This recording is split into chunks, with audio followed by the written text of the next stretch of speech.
What belt are you? Green belt. Okay, we'll make this quick and easy. All right. Y'all come close? Oh, yes, sir. Cool. Okay, thank you guys for coming out. We are excited. Yay! We received word today that the Superior Court in Oklahoma has rejected their, I guess, motion. You can probably help me out with this. Yeah. Go ahead, Laura. Okay. What they've done is, Yeah. there was a motion for the court to retain original jurisdiction, and also for writ of prohibition. The court denied jurisdiction on it, so they never got to the prohibition part. They just flat out, it was a unanimous decision. Yep, 7-0. Yep. So we're excited. We're really excited. This is a win for Team Tulsa County. This is what can happen when we believe, and that's all we did. We believed. Thank you, Lori. She had the guts to just stand up and help us, and just take this on. We have a fantastic team, and this is just a smidget of our team here. And we just believed. Went out every day. We got our signatures. We did everything ethically, legally, and it's just a testament that what can happen if you just believe and to be peaceful and to be legal and lawful about it. And we enjoyed this process, and we are anticipating the grand jury Monday, and we're going to be looking for all the findings that come out of the grand jury. So we are really excited about it. This is a win for the county, the citizens of Tulsa. So if you guys have any questions, we'll take some questions. Mark, can you talk about the rarity of these things happening? It doesn't, happen every year or even decade. Talk about just the fact that you've come this far and just the rareness of this type of event. Well, I mean, and Laura, you may want to help me out with some history here. I believe the last grand jury was Owasso, right? Is that correct? Back in 2013? It was 2013 in Rogers County, I believe, was the last one. Was the last in this one. area, anyway. Yeah.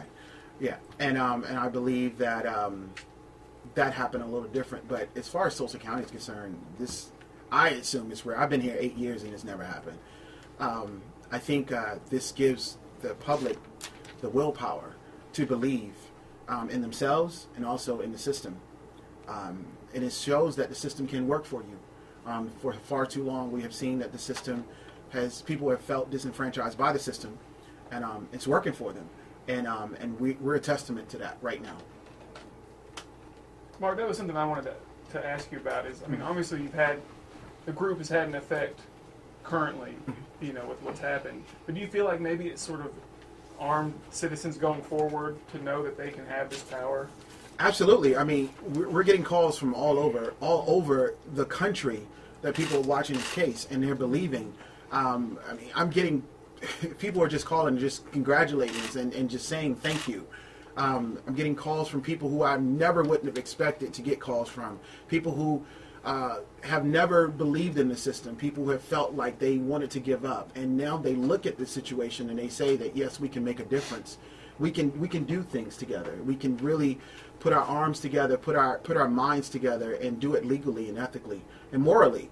And for a good cause. It's not an overnight process. I mean, we've been going through this for a while, but according to the legal part of it, this is really quick, right? Very quick. This is really quick. Accelerated. So yes. You're saying it's quick right now, but Terry Simonson keeps saying, hey, grand jury can take 5 months. They can take a long time. Are you ready to wait in case that does? Well, consider the source at this moment right now, right? We stated that we were going to be in for the long haul, and that's what we committed to it. We just committed to it, and every step of the way, we went out and we did it. We knew our mission. We knew what we were supposed to do, and we made it happen. And to be honest with you, even if it was rejected, they were ready to go again. Okay, so there was more, and since all their fighting, we've had more people to say, hey, I sign again. I sign again. So I think what's happened is that their resistance to this grand jury has created this movement of what are they really hiding? I asked you after the local decision if you would have done it again if it had come back, you know, as the opposite, and you were a little overwhelmed, but everybody else behind you was saying definitely. So now the same question: if the Supreme Court had decided the other way, would you think you would have started the process? Absolutely, absolutely, absolutely. I mean, I've had time to sit down and to talk to the team and got their commitment. There was no hesitation. Yeah, there was no, and yes, no hesitation. I mean, but we don't have to, you know, and that's the beauty of it. You always think ahead 10, 12 miles down the road, but we don't have to. We're enjoying this process. Were you ever concerned at all, you know, at one point during those arguments? I'm always concerned. Yeah, I mean, you know, anytime you go before a judge or justice, it can go any way. You know, you prepare for the unexpected. It can happen. So I call Lori all the time. Okay, what can happen here? Tell me this, tell me that. You know, and that's what we prepare for. You know, I called you, what was it, this morning or something, asking you a scenario question, you know, before we actually got it. So it is what it is, and we're excited. We're really excited, and we're glad that we don't have to exhaust any of those other possibilities. What's now that this has gone through? I mean, are you done? Oh no, we're never done. No, we're going to keep our eyes on the ball in reference to this. We're going to stay abreast with some of the findings that we're seeing in the newspaper and in the media in reference to the county commissioners being approving some of the things that they're being approved, and we will have questions for those things. Any other questions, guys? Are you oh, sorry, go ahead. It's kind of a cliche, the David versus Goliath aspect of it, but it really has been. I mean, you have a big law firm, and then you work by yourself. Yes, you have the citizens, and then versus the sheriff's office. So how does that feel to be on kind of the winning end at this point? It's amazing. I mean, she's by herself, and this is a firm. Okay, keep in mind they have a firm that they're getting paid for. You know, and she's doing this pro bono. You know, and she believed in us, and we are forever grateful to Lori for that purpose. I did have help from Nicole, my assistant. Yeah, she believed in us, and I mean, it's a great feeling. It is definitely a David versus Goliath. I mean, because even every step of the process, they fought us. Every step of the way, they fought us. They said we weren't going to get it. They messed around with some hot dog thing. I mean, it just kept going, you know. And then, you know, he went as far as to wanting to bet on the citizens. Every time he spoke, energized the community. Lori, where is this for you in your career? Where do you rank? I mean, I'm thrilled. It's not the first time it's been a David versus Goliath for me.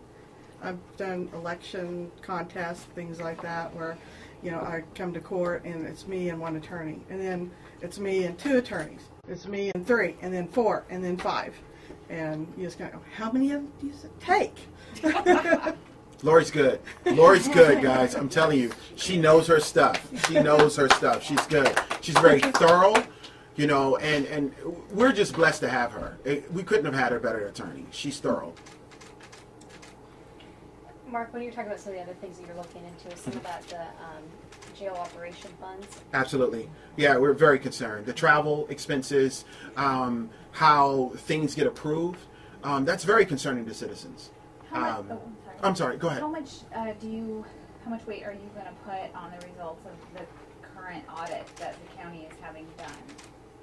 I mean, it's being paid for out of part of the jail's budget. The county picked, obviously, the county commissioners picked for the Criminal Justice Authority, but are you going to take what they find seriously? I think what we do is we look at, is there a pattern of a problem? And if their audit said something different, then I think the city had an audit at one time too. And you do a stare comparing. You find out, okay, the findings. So you don't take everything as a grain of salt. You just look at things prospectively, because I believe that they are going to find some improprieties. I just don't know what. But just because they did pay for it, I do hope the integrity of whoever that firm is will uphold their standards. But most importantly, what we wanted to make sure is getting with the grand jury that we're not going, this is citizens looking at these cases and at these things within the jury. So we wanted to make sure that the citizens are actually looking at this as far as the peer 12 or the jurors, and not someone who's being paid, not the OSBI, a non-biased situation. So that's what we were looking for. What would you say to members of the grand jury going into this? What do you hope their mindset is? I just hope their mindset is to stay ethical, stay legal. Why, for each of you personally, has this been? I mean, it started from very little, and then now look at this. I mean, it had to be a personal journey for each of you as well. I mean, I saw you out there every day getting signatures. Yeah, it's a personal journey. I mean, it's a moment in my life that I sit down and it's a testament to my training, my teaching, my families, that always instilled into me to say, believe, whatever you do, believe with all your might. And it's been personal for a lot of these people, you know, that has been here too. And I'm sure with Lori too. So, yeah, go ahead. This is exactly why I became an attorney. To be able to help people, to be able to help citizens, to be able to explain that you do make a difference. You don't have to sit back and think that you just have to, that you don't have a voice. You do have a voice. There are things you can do. Absolutely. And never give up. Right? Never give up. Right? Never give up. That was one of the things that is very important. There's times where, you know, be honest with you, we felt like they were winning. You know, or every time we did something, they turned around and did something to counteract it. And we just never gave up. We just believed. We believed that we were on the side of right. And I believe it worked out for us. Any other questions? Okay, I do have to ask. I know you don't want to speculate. If nothing comes of the grand jury, That's fine. If nothing comes, we've done our part. You know, that's all we wanted was the grand jury for the removal. If nothing comes out, we don't have our heads to hang, you know. And we just accept what the findings were. I think it would be great reading. Great reading. So, but, you know, we accept it, you know. Just like even if Judge Nightingale would have ruled her way, we would have accepted it. And it's, once again, it's all about how much can we do as citizens. And is believing in ourselves, because remember, no one gave us an opportunity. I believe Terry Simonson said that we were small with a little small loud voice there. Yes. But I didn't know the law. Yeah, she didn't know the law, Right. and look where we are today. So I keep saying a lot of times we were the underdogs. We literally were. We were the underdogs. That's it. You guys are good. Thank you guys for coming out. Thank you. Just thank you. Thank you for believing. And I'm sure you guys will be following the case and be interested to find out what the opposition side says. Okay, guys. Thank you. I'm going to take these off.